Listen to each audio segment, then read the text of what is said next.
है उसे कैलोरीमेट्री कहा जाता है। अर्थात इस चैप्टर में हीट, कैलोरीमीटर और मेजरमेंट ऑफ हीट का स्टडी किया जाता है। तो वही कहा कि भौतिक विज्ञान की वह शाखा जिसमें ऊष्मा मापी और ऊष्मा मापन का अध्ययन किया जाता है उसे ही कैलोरीमेट्री कहा जाता है। इसमें एक डिवाइस आता है कैलोरीमीटर।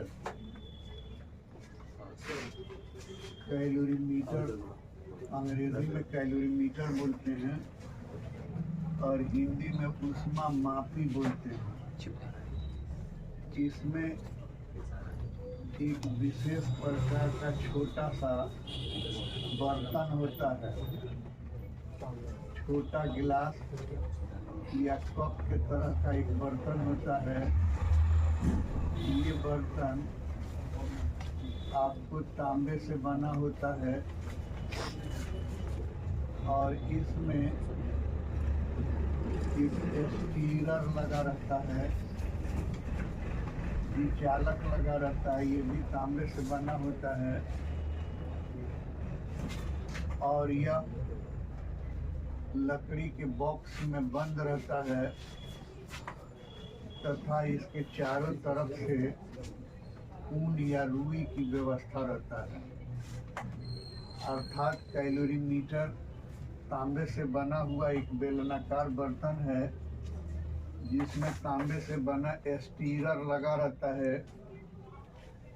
यह लकड़ी के बॉक्स में ऊन या रुई से घिरा रहता है तथा इसका उपयोग ऊष्मा मापने में होता है, इसीलिए इसको ऊष्मा मापी कहा जाता है। उसमें एक बॉक्स है छोटा सा लकड़ी का, वो निकाल के दो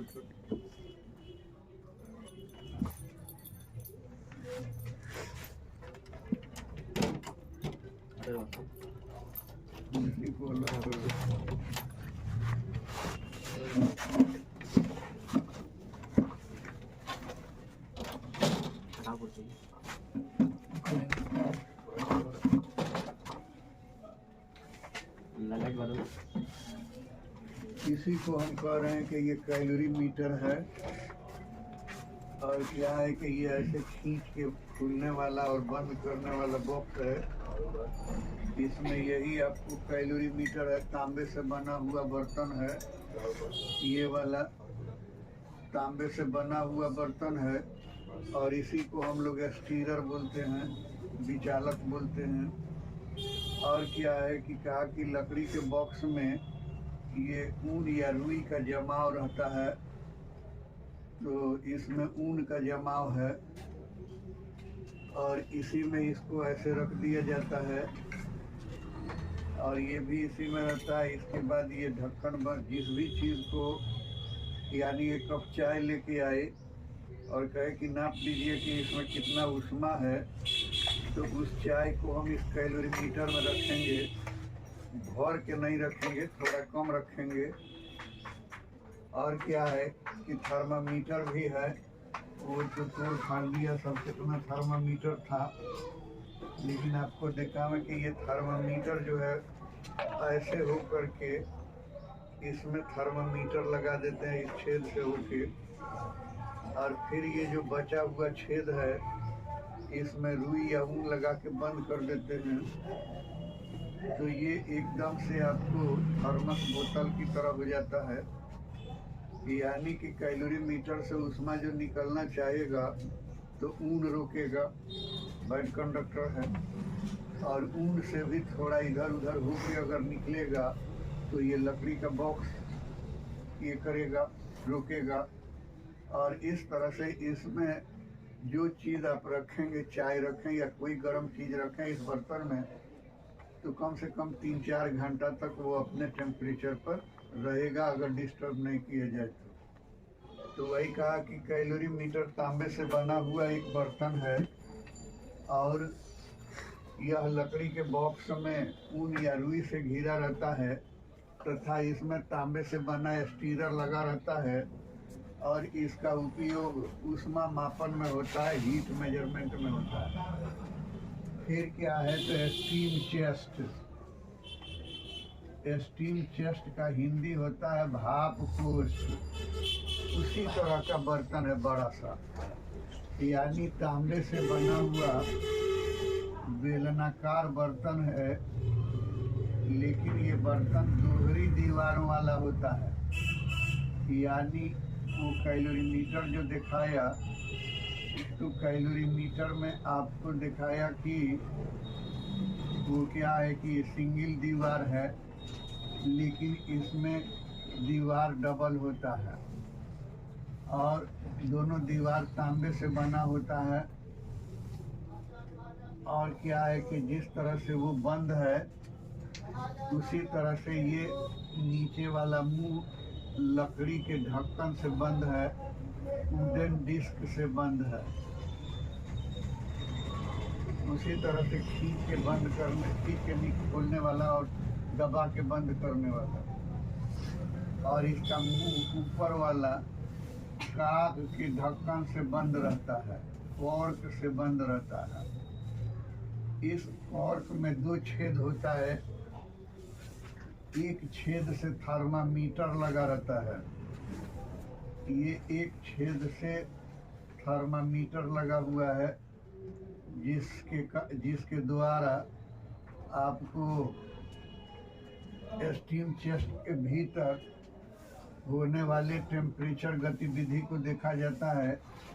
और दूसरे छेद से एक मजबूत धागा लटका रहता है, इधर स्टैंड रहता है, जैसे वो स्टैंड है वैसे ही स्टैंड है, और उसमें ये जैसे वो निकला हुआ है वैसे ही निकला रहता है। उसमें धागा बांध के छेद में लटका दिया जाता है। और जिस वस्तु को गर्म करना रहता है, जैसे लोहा दे, सोना दे, चांदी दे, पीतल दे, पत्थर दे, उसको इस धागे से स्टीम चेस्ट में लटका दिया जाता है। इसमें इनलेट लगा रहता है, प्रवेश द्वार लगा रहता है, आउटलेट लगा रहता है, निकास द्वार लगा रहता है। और इसको गर्म किया जाता है भाप से। आप कहिएगा कि ये इतना टिटिम्मा करने का कौन ज़रूरत है, आपको जो है जब गर्म ही करना है तो आग में फेंक दीजिए, गर्म हो जाएगा। जी नहीं, आग से बहुत ज़्यादा उष्मा रहता है भाप के ऊपर। अगर एक लोहा का टुकड़ा दें, आग में गर्म करेंगे तो 1.5-2 घंटा टाइम लग जाएगा आपको रेड हॉट होते होते। और भाप में गर्म करें तो 10-15 मिनट में काम चल जाएगा। यूं भी आपको ऐसे पता चला होगा कि अगर उबलते हुए पानी से हाथ जल जाए, जलन तो होता है, लेकिन रोटी बनाते समय कभी रोटी फूट जाता है और हाथ के चमड़ा पर वो लग जाता है, तो उस समय तो कुछ नहीं समझ में आता, लगता है कि हवा टच करके चला गया। लेकिन जैसे जैसे समय बीतता है इसका जलन बढ़ता ही जाता है और 24 घंटा तक जलन बढ़ता ही जाता है। 24 घंटा के बाद कोई राहत होता है। और उबलते हुए पानी से जल जाए तो थोड़ी देर में आपका जलन खत्म हो जाता है। बताएंगे इसी चैप्टर में कि उबलते हुए पानी के पास जितना हीट है उससे लगभग 7 गुना अधिक है भाप के पास। अगर इसके पास उबलते हुए पानी 1 ग्राम पानी में 100 कैलोरी उष्मा है, तो 1 ग्राम भाप में 643 कैलोरी उष्मा है। इतना ज़्यादा उष्मा भाप में होता है। इसलिए भाप से तो ये लटका दिया। और यहाँ पर आप जो है कोई वाटर बाथ ले लेते हैं, यानी कि पानी को गर्म करने वाला बर्तन ले लेते हैं। ये प्रायः एल्युमिनियम का बर्तन होता है, इसका पार्ट नहीं है, ये एडिशनल है। इसका भी मुंह बंद रहता है। और क्या है कि इसमें पानी है, पानी को गर्म करते हैं गर्म करते हैं तो धीरे धीरे इसका टेम्परेचर बढ़ते बढ़ते आपको चला जाता है कहाँ पर कि बॉइलिंग पॉइंट पर, और पानी बॉइल्ड हो करके भाप में बदलने लगता है। तो जिस तरह से अपने घर में गैस सिलेंडर और चूल्हा को एक पाइप द्वारा कनेक्ट किए रहते हैं, उसी तरह से इसको कनेक्ट कर देंगे। यहाँ से भाप चलेगा और जा कर के इसमें आएगा और आकर के आपको इसको गर्म करेगा, और फिर ये भाप ऐसे होते हुए आउटलेट से बाहर निकल जाएगा। तो ये आपको स्टीम चेस्ट हो गया। कि तांबे से बना दोहरी दीवारों वाला बर्तन है, जिसका नीचे वाला मुंह लकड़ी के ढक्कन से, ऊपर वाला मुंह काग से बंद रहता है। इसमें थर्मामीटर और एक धागे की व्यवस्था रहता है, जिससे जिस वस्तु को गर्म करना हो उसको धागे द्वारा लटका दिया जाता है। इसमें इनलेट और आउटलेट लगा रहता है। इस इनलेट और आउटलेट की सहायता से इसमें भाप प्रवाहित किया जाता है, और इस प्रकार से हमारा वस्तु जो लटकाए हुए हैं वो गर्म हो जाता है। इसके बाद क्या है कि specific heat capacity, specific heat capacity, विशिष्ट ऊष्माधारिता, विशेष से विशिष्ट हीट कैपेसिटी, ऊष्माधारिता, विशिष्ट ऊष्माधारिता। ये सही बात है कि हम लोगों में जितना भी लोग है वो भोजन ग्रहण करता है, थोड़ा उसको बंद कर दो। वो भोजन ग्रहण करता है, भोजन लेता है, लेकिन सबका डोज आपस में बराबर हो, खाने की शक्ति सबका आपस में बराबर हो, सबका खाने का कैपेसिटी आपस में बराबर हो, ये आवश्यक नहीं है। ये एब्सोल्युटली करेक्ट है कि हम भी भोजन करते हैं, आप भी भोजन करते हैं, ईच एंड एवरी जो है फूड लेता ही है, लेकिन ये सही नहीं है कि सबका डोज आपस में बराबर है, सबके खाने की कैपेसिटी आपस में बराबर है। किसी का काम 2 रोटी से चल जाता है, कोई 3 रोटी भी लेता है, 4 रोटी भी लेता है, और ऐसे ऐसे लोग भी हैं कि 20-25 उलाते हैं। तो सब लोगों का अपना अपना डोज है। उसी तरह से इस दुनिया में जितना भी पदार्थ है, चाहे वो कंडक्टर हो, चाहे वो नॉन कंडक्टर हो, चाहे वो मेटल हो, चाहे वो नॉन मेटल हो, चाहे वो सोना चांदी एल्युमिनियम लोहा पीतल कुछ भी हो, चाहे वो ईंट पत्थर कुछ भी हो, सब में ऊष्मा एब्जॉर्ब करने का गुण है। अरे पत्थर को आग में डाल दें तो नहीं गर्म होगा, तो उसमें ना एब्जॉर्ब किया। लोहा को डाल दें तो नहीं गर्म होगा, तो उसमें ना एब्जॉर्ब किया। तो वही बात तो बोल रहे हैं कि जितना भी मटेरियल यहाँ पर है आपको उपलब्ध है, वो सब के सब हीट एब्जॉर्ब करते हैं, ऊष्मा शोषित करते हैं, अपना ताप बढ़ाते हैं। जिस प्रकार से हमने कहा कि ये सब के सब भोजन ग्रहण करते हैं, उसी प्रकार से हमने कहा कि ये सब पदार्थ ऊष्मा ग्रहण करते हैं। फिर हमने कहा कि ये सब भोजन क्यों ग्रहण करते हैं, तो आपका जवाब होगा अपना एक पेट भरने के लिए वो भोजन ग्रहण करते हैं। तो उसी तरह से ये लोग जो ऊष्मा एब्जॉर्ब करता है, तो अपने ताप को 1 डिग्री C तक बढ़ाने के लिए जितना ऊष्मा लेता है, एक पेट भरने के लिए आपका डोज कहलाएगा। अरे आपको अपना एक पेट भरने के लिए जितना खाद्य पदार्थ की आवश्यकता होगी उसको आपका डोज बोलेंगे। तो उसी तरह से किसी पदार्थ को अपना टेम्परेचर 1 डिग्री C बढ़ाने के लिए जितना ऊष्मा की आवश्यकता होगी उसको हम उसका स्पेसिफिक हीट कैपेसिटी बोलेंगे। अरे भोजपुरी में बता रहे हैं, अभी वो टच नहीं किए हैं उसको कि माने स्पेसिफिक हीट कैपेसिटी है क्या। तो वो एक एग्जाम्पल दिया ये कि भाई हम सब लोग भोजन करते हैं, लेकिन सबका डोज आपस में बराबर नहीं है। हमको अपना पेट भरने के लिए 2 रोटी चाहिए, तो हम कहेंगे कि मेरा डोज 2 रोटी है। आपको अपना पेट भरने के लिए 4 रोटी चाहिए तो कहेंगे कि आपका डोज 4 है, यानी सब का डोज डिफरेंट है, अलग अलग है। ओके। इसी तरह से पानी के ताप को 1 डिग्री सी बढ़ाने के लिए आवश्यक ऊष्मा को, पानी का स्पेसिफिक हीट कहेंगे, लोहा के ताप को 1 डिग्री सी बढ़ाने के लिए आवश्यक ऊष्मा को लोहा का स्पेसिफिक हीट कहेंगे, तांबा के ताप को 1 डिग्री सी तक बढ़ाने के लिए सबका ताप के सबको क्या करना है, अपना पेट भरना है, लेकिन खाद्य पदार्थ क्या चाहिए, अलग अलग डिफरेंट। उसी तरह से सबका ताप क्या करना है, 1 डिग्री सी बढ़ाना है, लेकिन सबको ऊष्मा क्या चाहिए, डिफरेंट, अलग अलग। उसी डिफरेंट ऊष्मा को, जिस तरह से ये डिफरेंट खाद्य पदार्थ को हम आपका डोज बोल रहे हैं, उसी तरह से डिफरेंट अमाउंट ऑफ हीट को हम उसका स्पेसिफिक हीट कैपेसिटी बोलते हैं। ठीक है। तो डोज का परिभाषा क्या कीजिएगा, एक आदमी को, पहला वर्ड, एक आदमी को अपना एक पेट भरने के लिए, 2 बार बनवाया, एक आदमी को अपना एक पेट भरने के लिए आवश्यक खाद्य पदार्थ को उसका डोज कहा जाता है।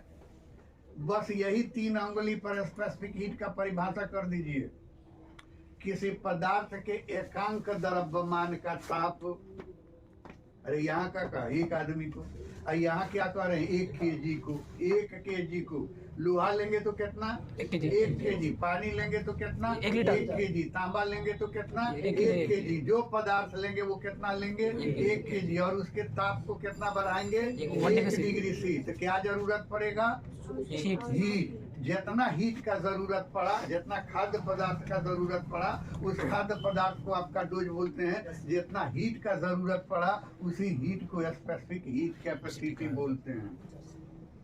अब ये समझ में नहीं आया?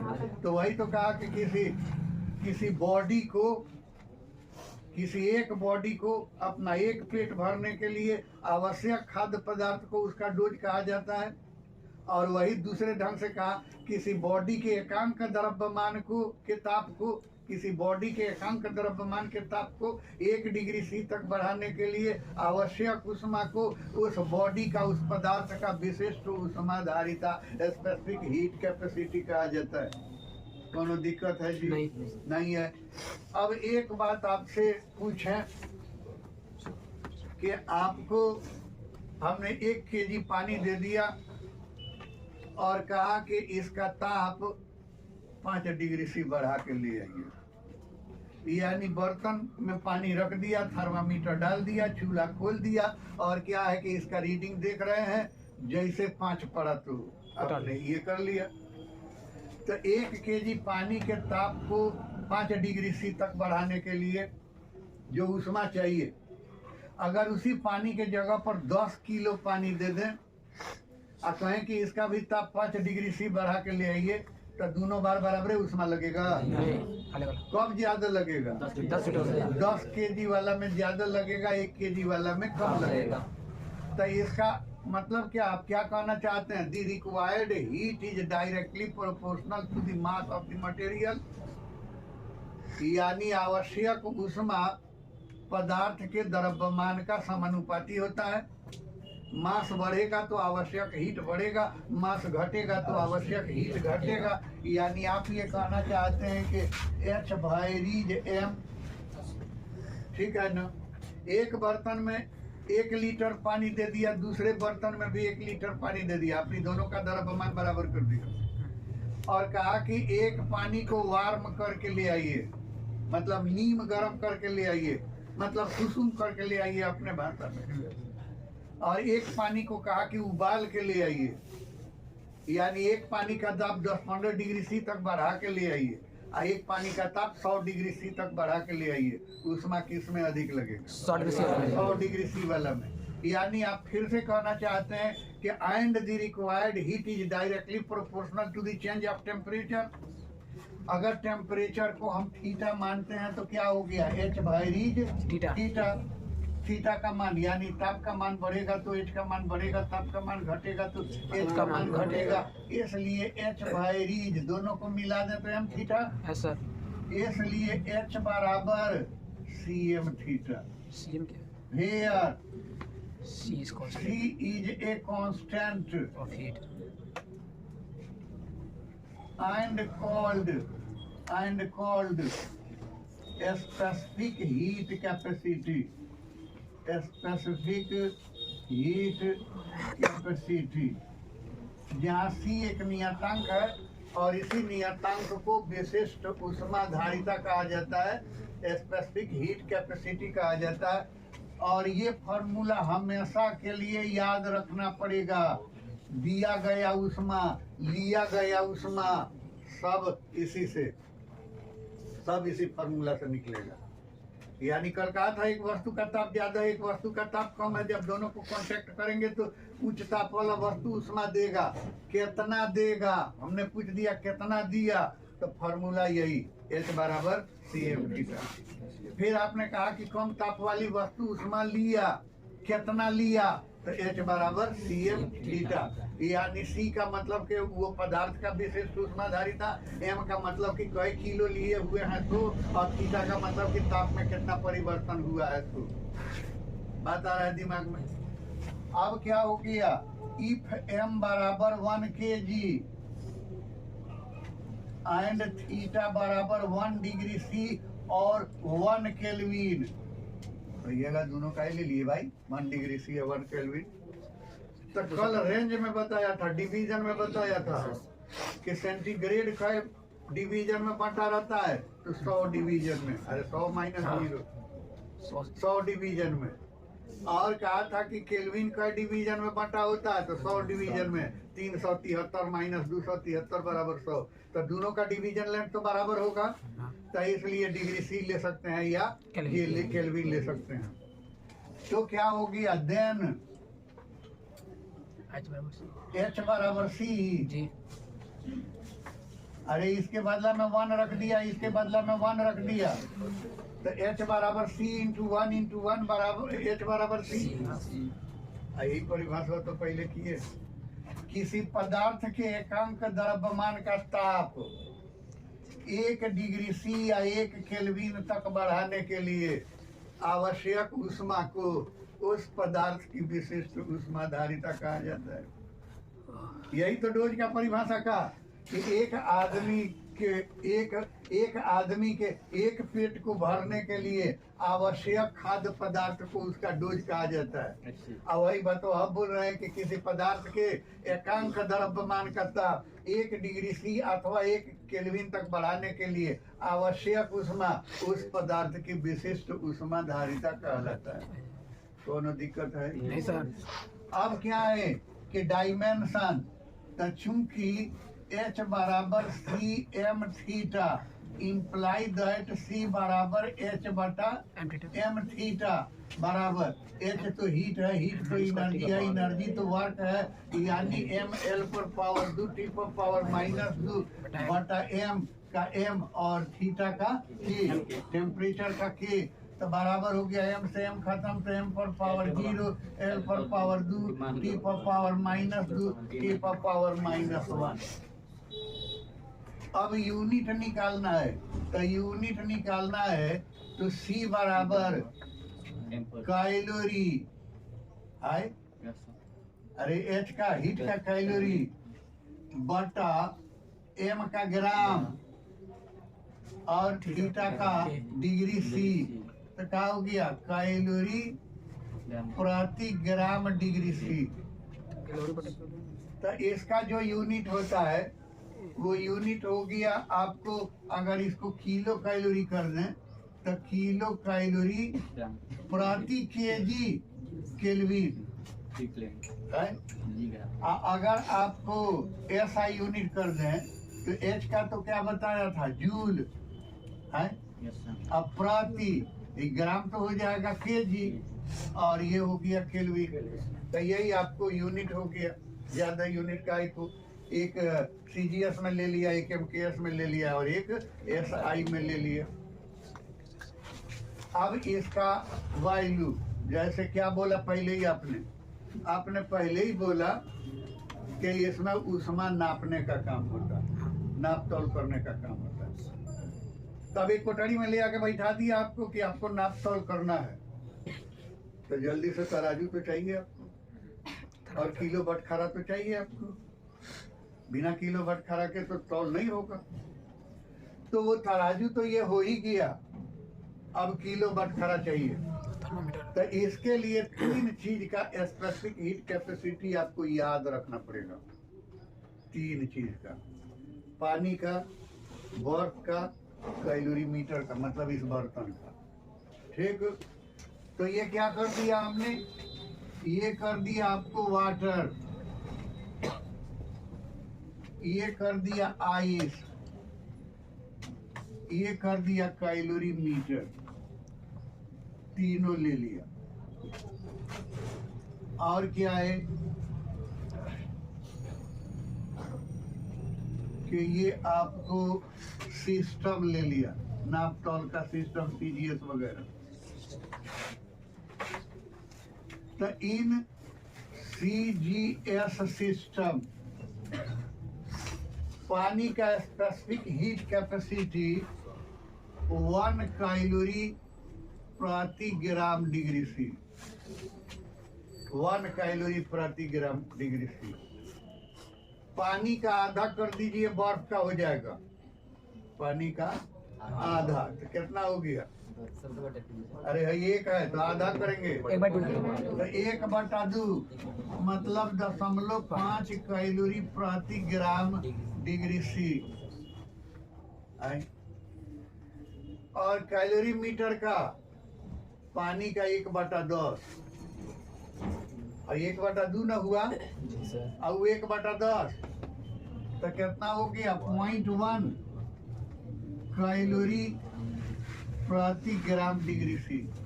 यानी एक को यदि आपको याद रहता है पानी का, तो ये याद रख लीजिए कि आइस का उसका 1/2 और कैलोरीमीटर का उसका 1/10।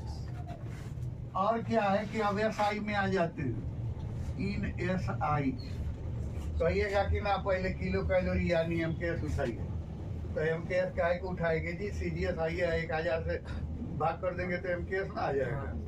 तो उसमें अब क्या करना है, एसआई में 4182 जूल प्रति केजी केल्विन है। और इसको हम लोग राउंड फिगर में लिखते हैं 4200 जूल प्रति केजी केल्विन। 4186 एक्यूरेट होता है, 4186 जूल प्रति केजी केल्विन।